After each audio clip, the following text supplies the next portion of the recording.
जो हमारे पास functional dependencies हैं, उन फंक्शनल डिपेंडेंसीज की हमारे पास कुछ लॉजिकल प्रॉपर्टीज होती हैं. Some logical properties exist for functional dependencies. इन फंक्शनल डिपेंडेंसीज को using the name of the person who defined them, इनको कहा जाता है जी आर्मस्ट्रॉन्ग एक्सियम्स. ये हमारे पास 6-7 बेसिक रूल्स हैं. पहला आर्मस्ट्रॉन्ग एक्सियम जो है वो ये कहता है कि if B is a subset of A where both A and B is sets of attributes. If B is a subset of A, then if you know A,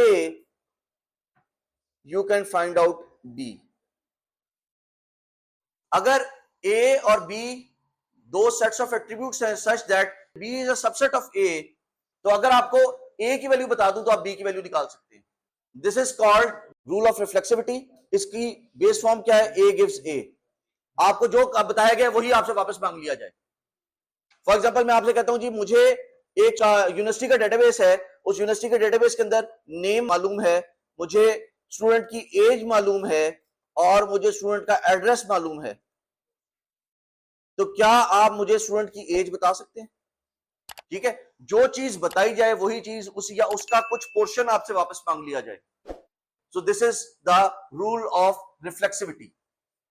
अगला रूल है हमारे पास, इफ A से B निकाला जा सकता है तो A के साथ अगर मैं कोई चीज जोड़ दूं, एडिशनल चीज जोड़ दूं, तो B के साथ भी वो एडिशनल चीज जोड़ी जा सकती है. This is called the rule of augmentation. For example अगर लेट से मैं कहता हूं जी नेम से मैं सेक्स निकाल सकता हूं. फॉर एग्जाम्पल अगर नेम आए मेरे पास एक फंक्शन एग्जिस्ट करता है जिसके अंदर मैं नेम की वैल्यू डालूं तो वो बता देगा ये बंदे का जेंडर मेल है या फीमेल है. उसके अंदर मैं हसनैन डालूंगा तो मेल बताएगा, उसके अंदर लीजा डालूंगा तो फीमेल बताएगा, उसमें फातिमा डालूंगा तो फीमेल बताएगा, अली डालूंगा तो मेल बताएगा. ठीक है, वो जो कुछ यूनिसेक्स नेम्स हैं उनको फिलहाल छोड़ दिया हमने. ठीक है, लेकिन लेट्स से कि हमारे पास एक फंक्शन एग्जिस्ट करता है जिसके अंदर हम नेम की वैल्यू डालें तो वो सेक्स की वैल्यू हमें बता सकता है.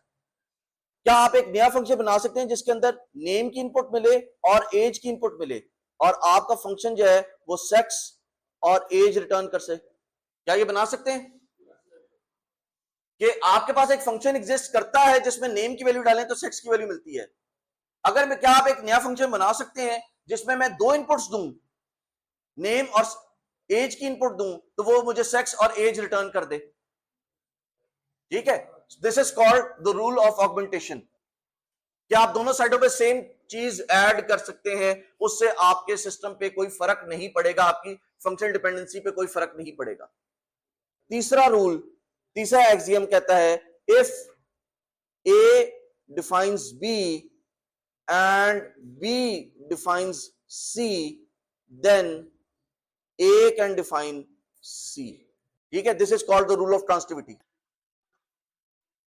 फॉर एग्जाम्पल मैं कहता हूं जी मुझे रोल नंबर से नेम निकालना आता है और मुझे नेम से सेक्स निकालना आता है, तो मैं एक नया फंक्शन लिख सकता हूं जिस फंक्शन के अंदर मैं रोल नंबर डालूं और वो मुझे सेक्स रिटर्न कर दे.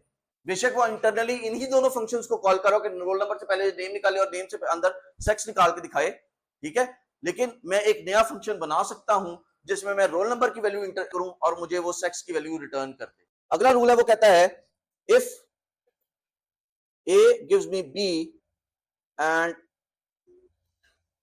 A gives C then A can give me B and C combined as well. अगर मेरे पास दो फंक्शन एग्जिस्ट करते हैं सच दैट कि मैं A से B निकाल सकता हूं और एक और केस है मेरे पास जहां पे मैं A से C निकाल सकता हूं, तो मैं इन दोनों को कंबाइन करके A से बैक वक्त B और C भी निकाल सकता हूं. मैं एक फंक्शन बना सकता हूं जिसको मैं A की इनपुट दूं और वो मुझे B और C कंबाइंड निकाल के दिखा दे.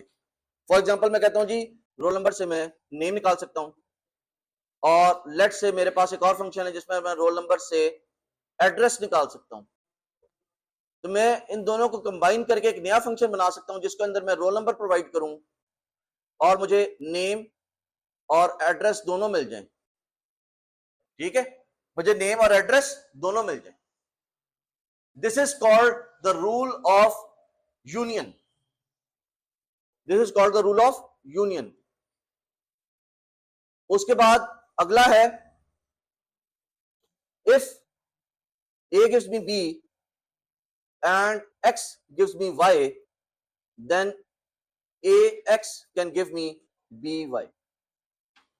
लेफ्ट हैंड साइड्स को कंबाइन करें तो राइट हैंड साइड भी कंबाइन हो जाएंगी। फॉर एग्जांपल मेरे पास रोल नंबर से स्टूडेंट का नाम निकल सकता है, एस नेम लिख देते हैं उसको, स्टूडेंट का नाम निकल सकता है, और मेरे पास कोर्स आईडी से लेट्स से टीचर का नाम निकल सकता है, टी नेम लिख देते हैं, टीचर का नाम निकल सकता है।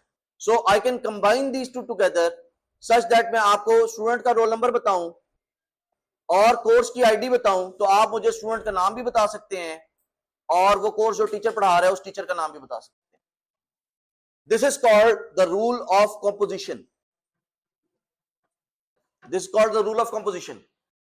अगला रूल बड़ा इंपॉर्टेंट, बड़ा मजेदार, ये कहता है कि if ax can give me by, then ax can give me b and ax can give me y।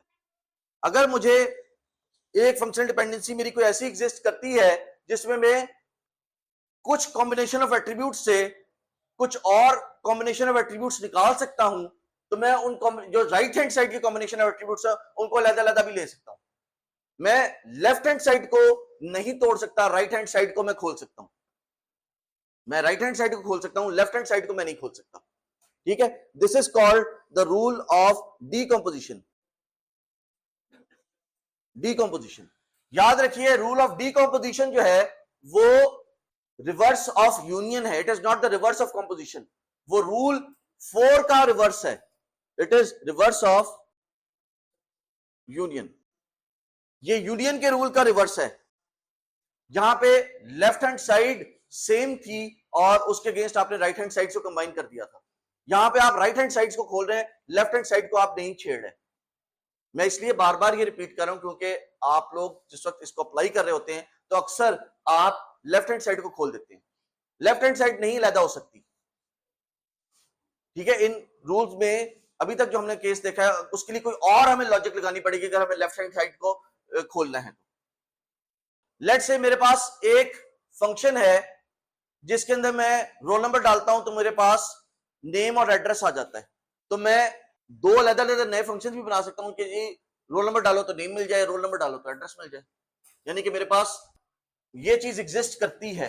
Let's say मुझे ये प्रोवाइड की गई है कि नेम डालो तो मैं एड्रेस और रोल नंबर डालो तो मैं नेम और एड्रेस निकाल देता हूं। ठीक है, तो मैं इसको खोल सकता हूं कि रोल नंबर से सिर्फ एड्रेस निकाल के दिखा सकता हूं, रोल नंबर से सिर्फ नेम भी निकाल के दिखा सकता हूं, या लेफ्ट हैंड साइड पे जो कुछ है उसी कॉम्बिनेशन से मैं वो एड्रेस निकाल के दिखा सकता हूं। नंबर 7 है, if a can give me b and bc can give me d। अच्छा, कुछ लोग कहते हैं ये रूल जो है ना वो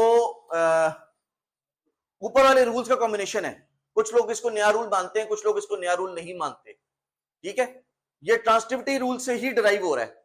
it is being derived from the transitivity rule. ऊपर वाला ट्रांसटिविटी रूल क्या कहता था?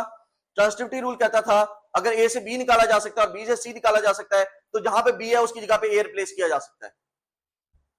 ए से बी निकाला जा सकता है, बी से सी निकाला जा सकता है, तो जहां पे बी लिखा हुआ है वहां पे मैं ए को रिप्लेस कर सकता हूं। B is that means B is A is a superset of B, A is a master of B, यानी ए से बी निकाला जा सकता है।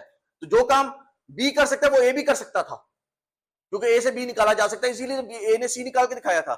तो ये रूल कहता है कि अगर इस तरह का कोई कॉम्प्लेक्स सेट हो जिसमें ए से बी निकालने का आपको तरीका मालूम हो और बी किसी और चीज के साथ मिलकर डी निकालता है, ठीक है, बी किसी और चीज के साथ मिलकर डी निकालता है, तो आप ए और सी के कॉम्बिनेशन से भी वो डी निकाल सकते हैं। This is called the rule of pseudo transitivity. Pseudo transitivity. ये हमारे पास 7 केसेस हैं आर्मस्ट्रांग एक्सियम्स के, 7 लॉजिकल रूल्स हैं। पहला है ट्रांसटिविटी का रूल, दूसरा है हमारे पास ऑगमेंटेशन का रूल, तीसरा है ट्रांसटिविटी का रूल, चौथा है यूनियन का रूल, पांचवा है कंपोजिशन का रूल, छठा है डिकम्पोजिशन का रूल और सातवां है सूडो ट्रांसटिविटी का रूल।